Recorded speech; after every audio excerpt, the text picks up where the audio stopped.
Q2, and it would be a time to make amends for some of the drivers who had problems in the first session. Nico Muller with a great start down into the first corner, ahead of a pack which would continue to squabble for the rest of the race. Look at this, Choo-Choo, one of the World Championship regulars.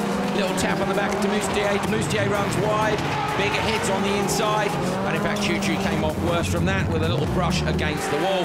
Nico Muller, meanwhile, was showing us just how quickly he could pedal the Audi. Alistair McRae in the middle of the grid jumped the start. Unfortunately, you haven't seen that on this occasion. In fact, two people jumped the start here. Baumanis, though, was out front, and he was on absolute flyer in the start machine, set a very impressive time indeed. Timozyanov had a dreadful Q1, almost stalled it on the grid.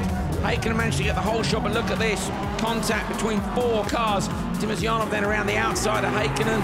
Gronholm was involved in that as well. This was Hakkinen slotting up into the Joker. On board with Gronholm as he took his Joker later in the race. Look at the amount of steering input and how close the walls are. You cannot make a mistake. Gronholm looked like he might get P2. Unfortunately, made a little mistake at the last corner, and it was Kevin Hansen who took the flag. Andreas Backer at P2 off the grid here, doesn't get a great start. Ken Block does look. Nitish then is in the way of Scheider while Kevin Eriksson tries to go all the way around the outside. Bucks to Hudestart and can't quite pull it off. Backer had followed Ken Block.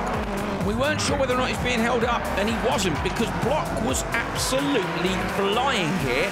The American driver set the fastest time of the day so far, including all of Q1. A brilliant drive by him. On to the last race of Q2, and you can see that Kristoffersson got muscled out in turn one by Sebastian Loeb. He got the whole shot and then checked out. Incredible consistency from the Frenchman. This was the merge for Ekstrom, slotting in very, very tight indeed with the use of the handbrake in between the two VW Polos. But Sebastian Loeb was unstoppable. He went sub 2 minutes 30 for the first time this weekend. Fastest time of the weekend. P1 for him in Q2, and that set the crowd into a frenzy. Here are the overnight standings, and it is good news for France, good news for Loheac, because local legend Sebastian Loeb is in P1 overnight, having won Q2. Kristoffersson P2, Block, fantastic performance by him, that brilliant drive in Q2. Matthias Ekstrom in P4, backwards on the pace here too. Solberg down in P6, you won't be happy with that. Timmy and Kevin Hansen, particularly good from Kevin in last year's car. Baumanis, Eriksson, Nitish and Hakkinen are currently your top 12.